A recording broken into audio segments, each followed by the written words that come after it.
Bismillahirrahmanirrahim. Assalamualaikum warahmatullahi wabarakatuh. Salam perubahan.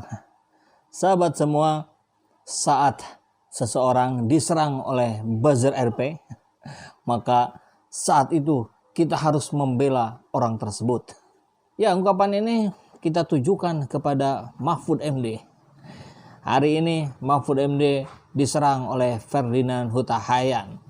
Orang-orang banyak yang menyebut kalau beliau masuk pada gelombang terakhir yang bergabung di akhir-akhir dalam kumpulan buzzer RP. Ini kata media ya.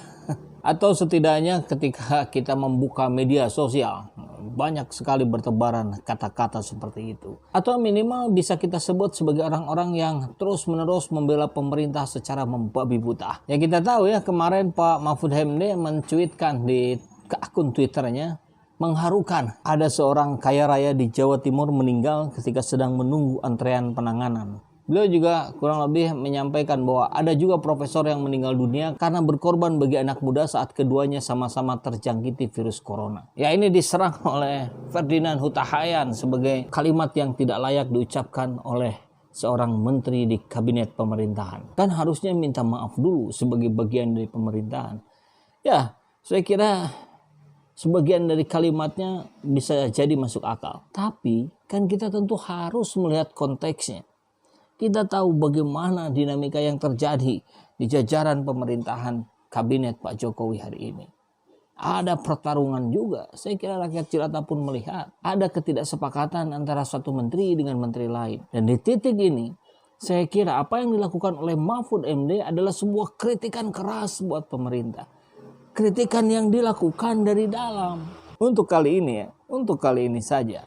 Kita tidak tahu nanti. Besok lusa apakah masih ada yang perlu kita apresiasi dari beliau, ya kita lihat nanti. Itu bentuk hopelessnya seorang menteri di jajaran pemerintahan. Tapi memilih untuk mengkritisi dari dalam. Kan kurang lebih kita bisa dapatkan maknanya. Wah, saya saja seorang menteri sulit berbuat. Tapi saya akan terus berupaya. Kan kurang lebih bisa jadi begitu gitu. Nah, kembali lagi ke awal tadi, ketika ada seorang yang senantiasa membela mati-matian, membela secara membabi buta apapun kebijakan pemerintah, maka ketika ada orang yang diserang oleh dia, kita patut curigai dia sudah berada di jalur yang benar. Dan kurang lebih begitu ya. Bisa jadi kita tahu bagaimana kritisnya seorang Mahfud MD jauh dulu sebelum menjabat seorang menteri. Bahkan ketika menjadi menteri pun beberapa ucapannya sering menjadi kontroversi karena dianggap tidak sejalan dengan pemerintahan. Atau yang berikutnya ketika beliau menyatakan ada 7 orang yang inisiator demo Jokowi Endgame, itu dianggap orang-orang saja gitu, bukan sebuah kekuatan besar yang ada di belakangnya. Dan mereka hanya bercanda, pemerintah tidak akan mengusut secara hukum. Kan saya kira bagi oposisi, bagi rakyat, tentu kabar baik. Janganlah segalanya menggunakan kekuatan hukum. Kan di atas hukum itu yang lebih kita gaungkan adalah keadilan. Keadilan bagi rakyat Indonesia. Keadilan sosial bagi seluruh rakyat Indonesia. Kan begitu. Jadi untuk kali ini, saya salut pada Pak Mahfud MD. Pak Mahfud hari ini sudah menceritakan bahwa sebetulnya pemerintah sudah gagal dalam menangani COVID-19. Maka yang diperlukan